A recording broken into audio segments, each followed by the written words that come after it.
So what we're going to do today, we're going to start with a rig rundown, and then I'm going to talk about a bunch of other random things. What is a rig rundown? Rig rundown is when you talk about the equipment that you're using. So like a guitar player would talk about their guitar or the strings they're using, what kind of pickups are in it, and what amps they have, pedals, whatever. We're going to do that with a drum set today. Somebody recently asked, why do I play these types of drums? Why do I play these types of cymbals? That's a good question. That's a great question to ask any drummer. So there are reasons why we have certain things here. There are other reasons that are just kind of random. So we're going to start with the actual drum set itself. This is a pearl, and it is just white. We do not know the model number, or I don't know what kind of model it is. It has serial numbers on it. I could probably look that up and figure that out. It resembles an export, if you know what an export is. Exports are actually worth money, though. I don't think this is an export because it would say. This has no model name on it. We bought this used, and that's why we're playing a pearl. I'm actually a bigger fan of Tama. Other good brands are Yamaha. One of the top dogs is like DW. Those get expensive. The reason why I'm playing a pearl is just because we sold our Tama, and then later on in life we ended up getting this off of Marketplace or Craigslist, wherever we got this from, and it just happened to be a good price, so I picked it up. The main thing I personally look for in a drum set, because of the type of music that I play, is the depth of the toms. That probably doesn't matter to most people. If you're playing a jazz kit, you might have shallower toms. I personally like deeper toms. I'm a big fan of having symmetrical depth according to the diameter. So this is a 12-inch by 10-inch tom. It's a 12-inch diameter, 10-inch depth. I'm a huge fan of this should be 12 by 12. This should be 13 by 13. But that's just because of the type of music that I play. This is a 13 by 11. And this is a 16 by 16. This one's the same. And then this one is a 22 by 18. The snare is a tama, and I'm not really quite sure on the model. This is Andrew's snare. This is wood. It's made out of wood, not metal. And it really resembles a star. I forget what you call it. It's a name with a star, but it's a 6.5 depth by 14 on top. This drum has an Evans heavyweight dry on top, and it has the dot underneath, so this will keep it from wearing out.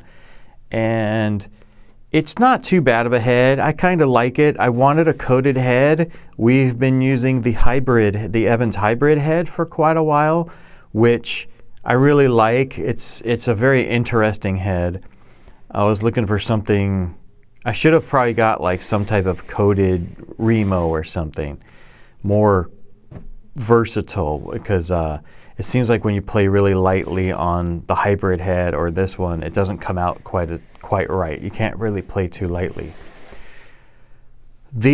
All the toms have Evans EC2s on top. An EC2 is a 2-ply, and it has these little, sorry, lights in the way, these little muffling rings inside. Now normally on a normal drum set, you're going to have a single ply on the bottom. We are running EC2s top and bottom. So batter head and resonant head are both EC2s. That's how the toms are. The bottom of the snare has just your single, whatever it came with, stock single ply resonant snare head on it. These are tuned to the drums, which I do by ear. I can't really explain how that works. I hit I'm weird because I do the bottom first, and you keep tuning it until you can actually hear the resonant of the wood, and then I do the top one the same. And then I use the drum dial to get them more close, and then as we play more, I'll just kind of by ear tune them a little bit. But for reference, the top and bottoms of all the toms are set to 73. The top and bottom of the snare, I usually start around 85. I think the bottom is still at 85. I think the top is a little tighter now. As we played it, I've had to adjust a little bit. I don't remember where the bass drum is at. I have it written down somewhere. The bass drum has an Aquarian Super Kick 2 on the batter. And I really like these because they're thick and it has the automatic muffling right here. The problem with these type of heads, you can't pull this muffling out. A lot of bass drum heads that you get, they have the ring, and you can actually pull the ring out and put it in as needed. The front side is just a generic stock thin head. It's tuned just above wrinkle. That's how drummers say that if you want to know how it's tuned. Andrew cut the hole in it and put the microphone inside. That particular microphone goes inside the bass drum. I can't remember the brand. And we've also done experiments where we've done like that super kick front and back, and you get a killer boom out of the drum. So if you want to experiment with that, you can. This has various stands. I think all of them are pearls. And we have various clamps everywhere. There's a clamp right there. This is a clamp right here. There's another clamp over on that big thing. That one has 2 clamps on it. The hi-hat stand is a PDP. It's made for double bass. I don't think the legs turn. On some of the double bass drum hi-hat stands, you can turn the legs.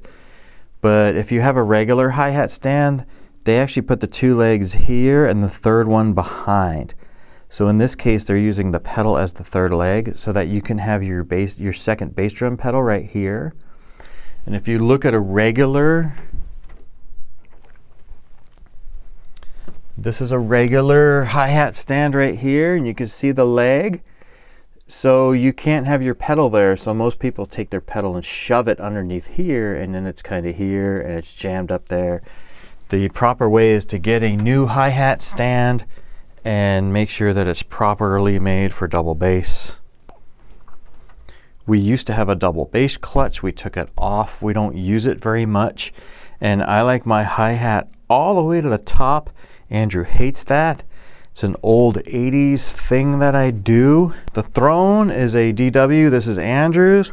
It's a double braced. What does double braced mean? If you look at the legs, there's 2 pieces. If you see on some of the other stools, you'll see it's just a single piece. This holds more weight. So most of the stuff you want to buy, no matter if you're a little kid or not, you want double braced everything because you're going to grow. This is one of the stands. You'll see this is also double braced. Some stands are not. They're just single. Now this is a single, but it's a beefy bar. It's not just a little. Sometimes you get these little thin ones and that's just a single. You don't want those. So why do we have Zildjian cymbals? Now we have B8s in here. There's Sabian B8s down in there now. If you look at used drum sets, you'll see almost all of them come with B8s. Why is that? Because they're garbage. In my personal opinion, Sabian has never made a good cymbal. I think there's like 2 in my entire life that I've ever heard made by Sabian that are good. I've actually been a pasty person my whole life. I probably say that wrong. Some people say pasty. I like pasty. The 2002 series from the 80s, but you got to go big. You got to have like 20-inch crashes and things like that. A lot of these are Andrew's. Some of these are mine. And when you go to Zildjian, when you're looking at their entire line of cymbals, all the way from the bottom cheapy cheaps all the way to the highest, most expensive ones that they make, Zildjian has the best range, the widest range. And even with their cheapy cheap ones, they still sound better than other people's cheapy cheap ones. So Zildjian is very versatile in so many areas. And that's why we have these. So these are new beats. These are 14-inch new beats, top and bottom. And the only other ones I personally like are quick beats. The only difference with quick beats is they're called quick beats because they have a hole right here. They have 4 holes in them, and that's to let the air out when you're clicking them. Now new beats have a very good sizzle to them. A lot of people don't like them, but when they don't sound that great in person, but when you're recording them, they sound awesome. An old 80s trick that I do is obviously this is tight to hold this together, but these pieces, these are loose so that this swings. See this? Most people don't like that. They like this top part tight. So when you're clicking up and down, you know, it's a little bit more musical that way. This is an old 80s thing that's very particular and specific to old rock and roll. That's the only reason why I do it. And you'll see them when I'm playing. You'll see them swinging. A lot of these cymbals we got used. Andrew bought some of these new. This is Andrew's. This is an A 18-inch fast crash. This is Andrew's. This is an A thin crash 16-inch. This is an A custom 16-inch. And you're probably wondering, there's 2 of the same size. Don't they sound the same? Well, cymbals, there's a couple different things that make cymbals sound a particular way. There's size, that's the first thing. There is thickness, which is the second thing. And the thickness has to also do with the weight. So you'll see when you're buying cymbals, they're sold in grams. Sometimes they're written on here. Most of the time it's just the size. This just has the sizes on them. But when you look online, you can see the grams. The other thing is the types of metal that are used in these. And these are slightly different. Now, I think it's like $1,000. You can get a whole pack of A customs. It'll come with a 16, an 18, a hi-hat, and a ride, or something like that to that nature for like $1,000. The A's are the same. There's a pack of A's. I think they're like $8.99. Comes with a 16 and 18, the hi-hats, and a ride. So that's what these are. This is an 8-inch A custom splash. That's from Josh. That's from Josh. I bought a lot of stuff from Josh. He was getting rid of a lot of things. This is actually a 16-inch China. I'm not sure what kind. I mean, I know it's a Zildjian. I'm not sure the exact model. Under here is a 16-inch EFX. It's a Zildjian. And the EFX, it has holes in it. This is one of those low volume, these silent things. It's like a practice cymbal. Andrew put these together to make a stack. But why do we have a black one? Why is that one different than the rest? Well, I have a ride down there I'll show in a minute. We used to have a whole entire set of blacks when we had a black drum set. And believe it or not, because this is going to sound crazy when I say this, because the blacks came with 15-inch hi-hats.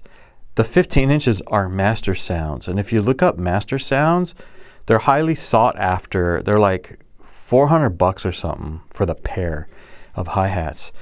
We ended up getting, a long time ago, in one pack, a 22-inch ride. These are all pitch blacks. It came with a 22-inch ride, an 18-inch crash, a 16-inch crash, the 15-inch master sounds, a 13-inch splash, and an 18-inch China for $400, all in one pack. And the crashes aren't that good in that set. The China, the ride, and the hi-hats are really good. Now, when we sold our tama, we sold everything. We had a rack. We sold every piece, every little clamp, every felt. We sold everything. Well, later on in life, I wanted one of these again because I like the pinginess. And I've been looking at a ping ride from Zildjian, and they cost too much. And what I do, this is one of my weird things for rides, and this is to get the ping out without the ring, is I put extra felts here and I tighten this. This is all the way. And this moves a little bit. I don't like my ride to move at all. And we'll talk about that later. That's why I play with nylon tips. We'll talk about the sticks later. So these are some extra cymbals I want put up, but we're not currently using. This is Andrew's ride over here, and he plays different music than I do. I really don't like the sound of this. This is a K Custom Organic. It's a 21-inch. I mean, it doesn't sound bad. It's not for me. It's not my type. The bell sounds really good on this though. Up here's some muffling rings. Down here we have a 10-inch EFX splash. It's an A Custom. This is an A Custom 10-inch regular splash. This is a 20-inch Zildjian medium ride, and I really like this. I got this from Josh. He gave all our stuff for excellent price. I really like this ride. I'm going to use it in something coming up, and sometimes we'll switch the rides out. You know, if Andrew plays, sometimes he puts his, sometimes we put this one. But right now, I'm really digging the black one. And this is an Agazarian China we have sitting over here. It's a 14-inch. Why do they call this a China?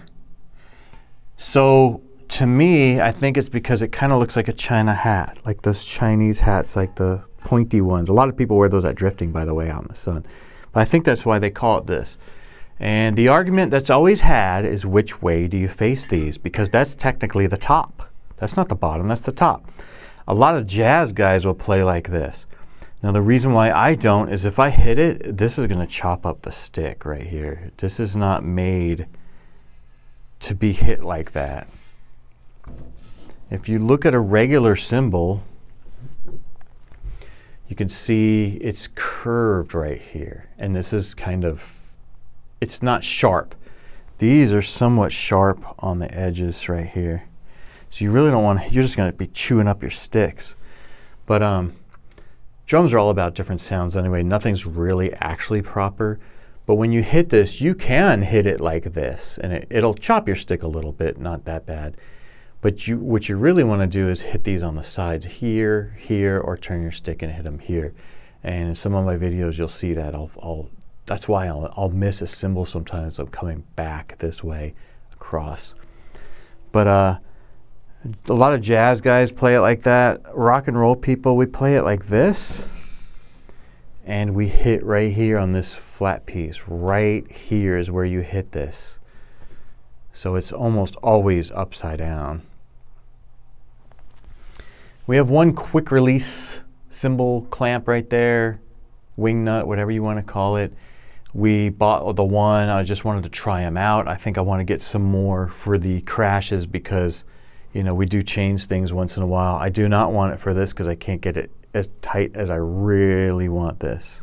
We have the Axis pedals. Now these are like the first gen ones. These are an old one. The newer ones have more settings. And I think in the closet we have Pearl Eliminators. These are direct drive pedals. You do not need these. And you do not need to specifically buy these if you want to do heel toe. I actually like these though. The direct drive is really interesting to play with, and you can make your springs like super loose, and it's really easy to play. They feel nice and smooth. I mean, DW 7000s are smooth, DW 9000s are smooth. You know, just because you have a chain doesn't mean it's bad. We just happened to, I got these for a good price. I saw them, I picked them up. That's all that really happened there. And we changed them out, and I've been loving these ever since. For the toms, we're using Sennheiser 604s. Those little things, those are actually really good. We do have a whole pack, so for the snare and for the bass drum too, but Andrew changed that one to the internal one. And up there, I can't remember what those ones are. I think that's part of the pack, the overheads. It was an XY pair, and I separated them, which is probably wrong. I really don't care. It sounds better right now. The snare has what I call a fake 57 on it. So this is an imitation Shure SM57. These are made by Pyle. What is the difference? There's actually a couple different differences. This is plastic. So if you're gonna move around a lot, you don't want these. Like if you're gonna gig or something, you don't want to take these with you. You don't want to move them. They're very delicate. The sound that this picks up, the sound wave, if you put an actual 57 next to this and pick up the snare, it'll be a little bit more muddy. There's a little bit less high end in them, which is fine. That's kind of, you know, the snare is in that mid-range anyway. But these have a more broader range on the spectrum. The other thing is the 57s, they have like this little circuit board thing in there, like where the switch goes. I really don't know what that's for, but I know that these don't have that. So we're running one on top. And there's another fake one. Well, it's a pile anyway. It's a fake, I call them fake 57s. We have one underneath, and it's pointed right at the clear part of the head, not directly at the snares themselves. And all our mics are kind of pointed in this area on the drums. You could probably point them more toward the center, but I've been playing around with that. I've seemed to get a pretty decent sound out of these this way. Also, with the top and bottom head being the same, the double ply, I'm getting a little bit more boom out of the drums and not so much a boing from the single ply bottom head. And you know, for drummers, for any musician anyway, you know, it's not just about learning your instrument. You now in modern times have to learn the computer, just how to work the computer. And then you have to learn all the software in the computer. There's a lot to it. But then when you're in here and you're doing video, now you need to learn about cameras and video. And then you have to learn video editing software and how to edit. It's a real, there's a lot going on. But I want to talk about these stands for a second. These are mic stands, and we have these little adapters on here. This piece screws on right here where the microphone normally screws on, the microphone mount. And these are for cameras. These are little video camera mounts. And I'm using all GoPros in here, and I used this, this is a GoPro tripod adapter. The reason why I like these, and I even take these with me to go do video jobs, these have a smaller footprint. So you can see the legs. That's all it takes. And you can make this go as high as you want. Well, up to the ceiling anyway, because I mean, look at how high this mic stand is. This is above my head. I could put that all the way up to the ceiling. But just picture a camera mount being on there. You can go way high. And I do have regular video cameras too, and I could put those on there. They're not big. They're not DSLRs. I'm assuming you could put a DSLR on there. I don't know. We haven't tried that. But you know, because you can slide this back and forth and move the weight different ways. So I'm sure it can support a DSLR. But these are very versatile because when you have a boom mic stand, that's how this camera looks. I like this angle that it's at. I can actually tilt this up if I just want this bar out of my way and still tilt the camera up and get the same exact angle. You have so many more angles that you can do versus a regular tripod. And on a regular tripod, as you bring the camera higher and you open the tripod up, it gets wider and wider. I mean, look how low this tripod is. This is right above the stack, and it's already taken up a bigger footprint on the floor. These are way more versatile. So if you're thinking about doing something like that, or even if you're just a regular videographer, buy some of these. They're way better than tripods. Right now, this camera that I'm using is usually over the stack, and I like that angle, but I don't have enough cameras. I had to take this one off the thing. But this is usually the angle somewhere around here that it's at, so you can see the back side of the drum set when I'm doing fills. I did have a camera up there. It was a Session, and I like that angle, but I'm really digging this angle better for now. And this is a GoPro 7 Black. This is also a GoPro 7 Black in here. This angle I really like a lot when I'm playing. The only bad thing is when I'm hitting the crash, the 18, you could see the wood chips falling onto the black, and you could see them vibrating around. It's kind of funny in the videos if you really look for that. This is another 7 Black. I'm not really happy with this angle yet. I'm still trying to figure this one out.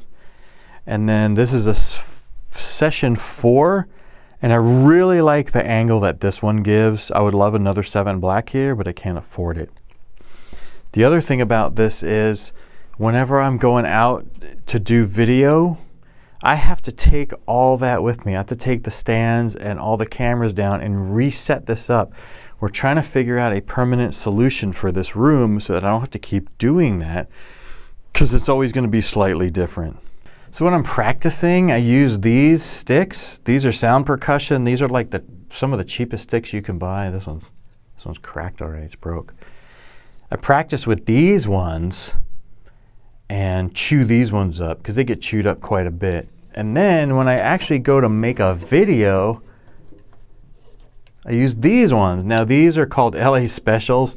I call these Imitation Pro Mark. Pro Mark, you'll see, has the 2 black lines right here. That's how you know they're Pro Marks. The reason why I use these are also a tiny bit heavier. I kind of don't like that. I like the lighter stick. These are 5A nylon tip. But because I'm doing video, I like to have something there. So it adds a little bit extra to the video. I know it's something small and dumb, but it does make that little bit of difference. I purposely play with nylon tips specifically for the ride itself. I really like a good ping, ping, ping, ping. So that's why I like this particular ride, and I have it really super tight, and that's the reason why I like the nylon tips. Andrew doesn't play with nylon tips, but he's playing different music than I am too. I really like that ding ding, and this seems to give a little bit extra ping to it. So this is a stick bag. I'll show how this works and what's in it in a second. There's another one right here. This isn't technically a stick bag. This is more just like a stick holder. And the reason why drummers have them here is when they break a stick or drop a stick, they can simply grab another one and keep playing. Normally you would have another one somewhere like right here. There's like a little cup looking thing that clamps on here. So you can have one on either side. But you can do the same with these stick bags. We got this stick bag on sale, which was really nice, like a very, very long time ago. And it has these clips, and see how this is Velcro, it goes around the lug. That's where these clips go. You would clip this to the side and you have all your different sticks in here. I call these marshmallows. These are mallets. These are for rolling on cymbals. These are called hot rods, or these ones are actually called lightning rods. They make hot rods, and what these are, if you can see, there's multiple smaller sticks in there. And yeah, these will get chewed up and you'll see pieces missing off of them and stuff. But these are for playing lighter. You can, instead of playing with a solid piece of wood, it's like a bunch of little sticks tied together kind of. So when you're playing like in church or something, it gives you a little different sound. There is something called hot rods. The little sticks are actually a little thicker than these. Let's talk about drum sets. You're a beginner. Where do you start? I'm not talking about lessons. I'm talking about buying equipment. There's tons and tons of options.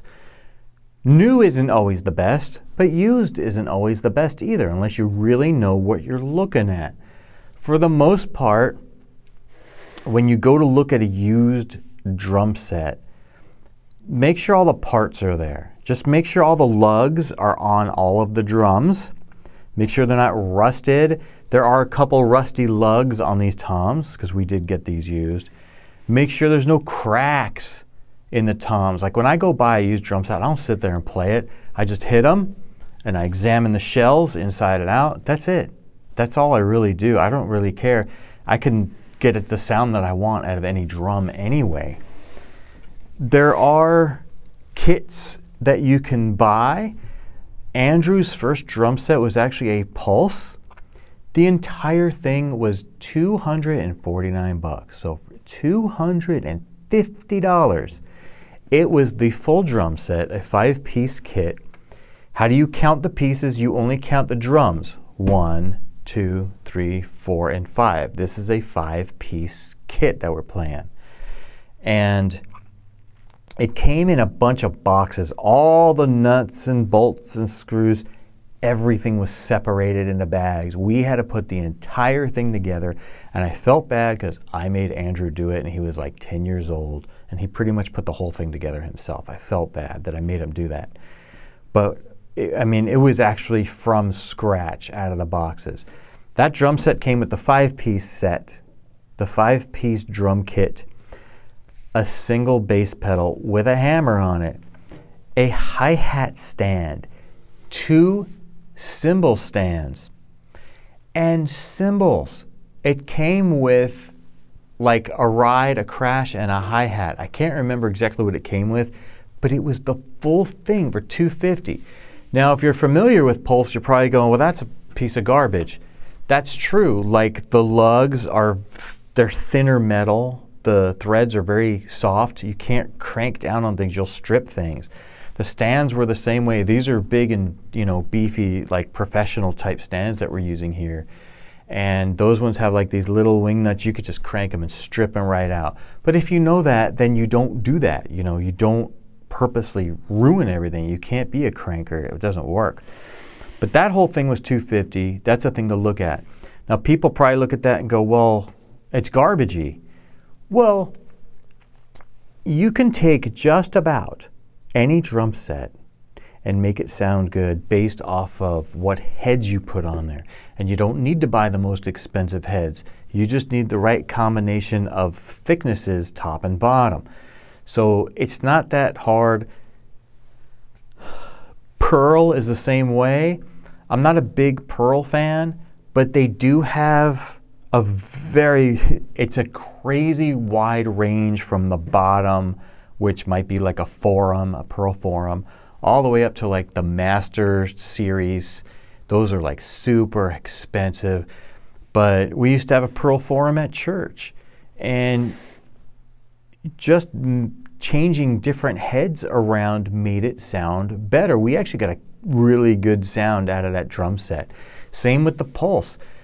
We figured out a good combination of heads, and you can't trial and error. Heads are expensive. They used to be $10. Now they're like 15 to 20 bucks a head. I think these EC2s are 15 bucks each, you know. So we did 1, 2, 3, 4, 5, 6. You know, that's just for the toms. That's just for the toms. That's like $100 right there. So you can't trial and error. It's going to cost a fortune if you keep doing that. But you can find a good combination and figure out a good sound, and you can do that with any drum set. A lot of the cheaper sets, they're going to come with a chrome snare, a metal snare, and that's fine, especially for your first drum set, or if you're buying something for your kids. You don't want to buy the most expensive thing. You don't know if they're going to stick with it. Look at Matt. Look where he's at with guitar. His first guitar was a guitar pack with the guitar, the case, the amp, and the cord and everything. It was $150. It was a Yamaha, and we still have that. And we told him he's not allowed to sell that guitar because it's his first guitar, and if he gets famous, we would like to keep that guitar. But you know, you buy the cheapest thing you can find, and then if they continue with it and stick with it and show interest, then yes, then you buy better equipment. And we did that with Matt. You know, he wanted certain things for Christmas, we'd get it for him. Andrew was the same way. We got him the Pulse. He wanted other things. We ended up getting him other things and upgrading and doing things. And now look at Andrew, he's at the level he's at now. It's like their levels are so high. So when you're looking for a cheap drum set for a kid, if you don't know what you're looking at, ask somebody who does. You don't want to just go by price alone, because you don't want like a groove percussion. You know, that's the cheapest, probably one of the cheapest things you can find, but it's going to be garbage, and you might break things, and it's definitely not going to sound good. You almost can't get a good sound out of them. If you want to start your kid there, that's fine, but if they stick with it, you're going to outgrow that really fast. You don't have to stick with a brand name like Pearl or Tama or anything.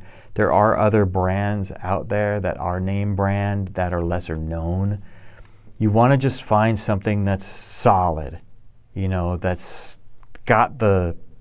could be hit, you know. You just want to find something like that.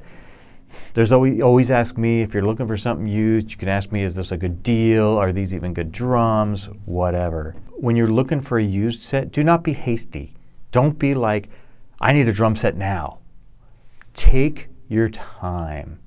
Keep looking. Widen your area of looking, like to travel. Travel time and gas might actually be cheaper than spending more on a drum set. Just because it costs more does not mean that it's better. So take your time, and every once in a while you see somebody come up that just wants to get rid of things or whatever, you'll find a good deal. But if you're really hasty, you're not going to find a good deal. You get a decent deal, but you could have got new in that case. So let's talk about cymbals. What kind of cymbals do you get? What kind of cymbals do you want? What kind of music do you want to play? So the best way to get cymbals is in something called a cymbal pack. Most packs are going to have some form of ride, some form of hi-hat, and some form of crash. That's usually what you're going to get. That's usually what you're going to get. Now, I consider that 3 cymbals, 1, 2, 3. They consider it 4 because this is top and bottom. When you're looking at packs, look for a bonus in the pack. A bonus is going to be an extra cymbal. It's either going to be a splash or even a china. You can get a china, or you can get a bigger crash, or if it comes with a bigger crash, it might come with a smaller crash. There's all kinds of different things to look for.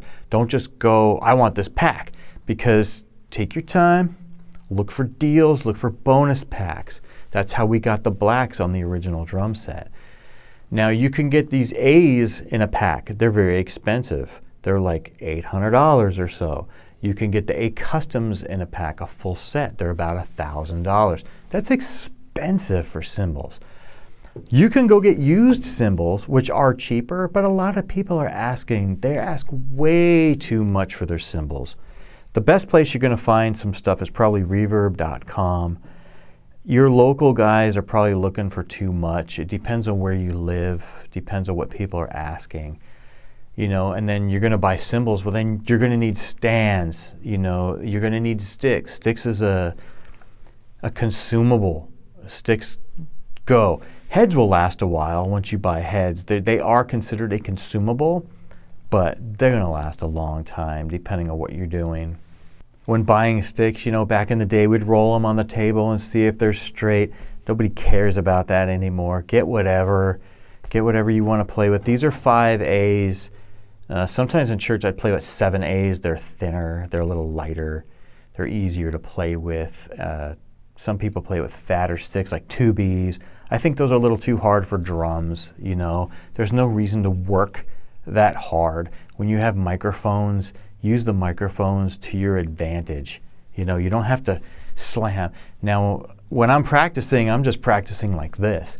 When the cameras are finally turned on and making a video, yeah, I'm going big, but that's all for looks. I'm not actually smacking the heck out of the snare. It's more like I'm going big and then I'm coming down and then I'm almost like stopping and then hitting it. I'm not really smacking the heck out of it. It's all just a looks thing for the cameras. Another thing you can do is these double bass pad things right here. It's a pad that protects the head because it hits here the most. So it'll protect the head and make it last longer because you're hitting your bass drum and your snare drum the most. And there's another one of these you can buy and you can stick it on top. I bought this one on purpose because it has this in here already in the bottom. Whether you have this inside the drum or you buy one that goes on top, this will affect the sound of the drum. Just keep that in mind if you buy a regular coated head or any other type of head. And then you stick one of those on there, it does not come back off. It is there. And it's kind of like sticking a moon gel on there. It's going to slightly muffle that sound. And if you didn't want that, you are now stuck with that. It does change the sound. Just keep that in mind. So one of the things I would like to do is I am going to show what these items all sound like by themselves. I'll hit them by themselves. And I will show what does it really sound like inside the room from my phone. I think it gives you a more accurate representation of what does it sound like in here while you're standing in here. And then I'm going to be wearing a GoPro on my chest to show what it looks like from my perspective and what it sounds like from this side. Drums sound different from behind them. the sound is all being projected this way. The sound is coming out the toms, out the bottoms, the bass drum's going that way. The cymbals, you know, they're tilted a little bit toward you so you can hit them, but the sound is going this way. So it sounds different from here. I'll try and wear that, and I will actually play everything at the same time. But when I start, I'll show the top and bottom mic to the snare. I'll show what these really sound like in the room, and then what they sound like from behind the drum set, and then what they sound like with the microphones and the EQ and everything on them, so you can get a sense of what things are really doing. So I've got the phone right there, and the other cameras are set up, and I'm wearing a chesty. So what I'm going to do is just show what everything sounds like by itself, and then I'll show what it sounds like from this angle of things, and then I'll show what it sounds like with the microphones.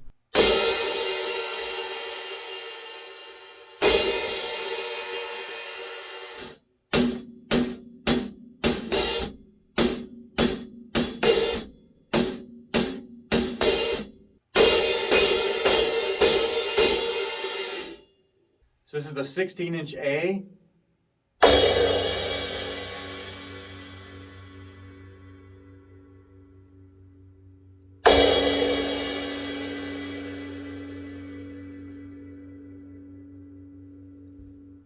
This is a 16-inch A custom.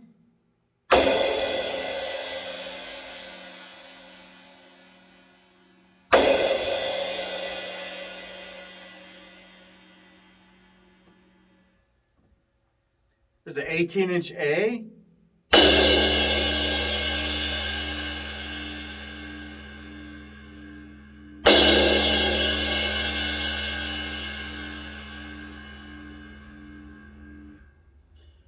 The 16-inch China.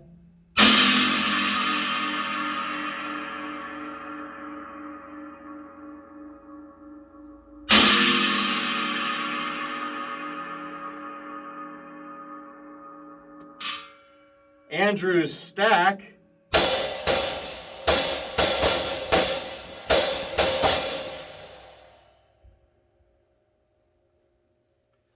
The Ride, 22-inch black.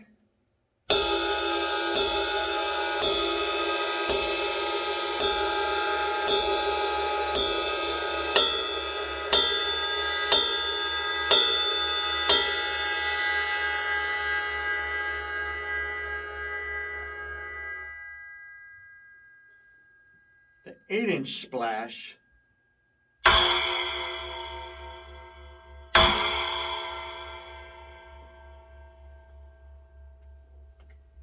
The bass drum, and I am a beater barrier, as they call them.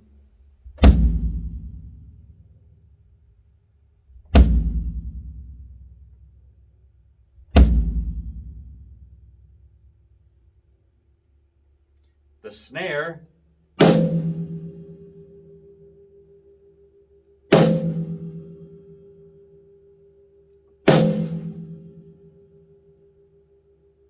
The snare with rim shot.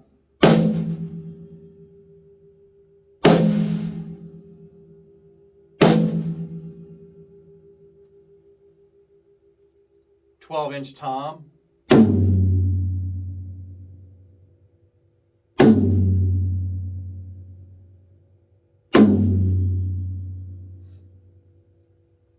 "13-inch tom.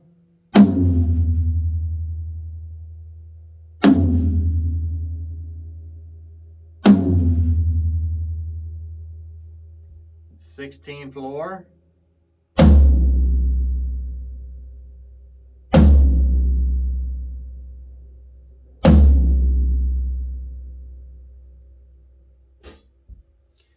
Now everything together.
So anyway, I hope this helps some people. For whatever you want to know, I'm just full of random information.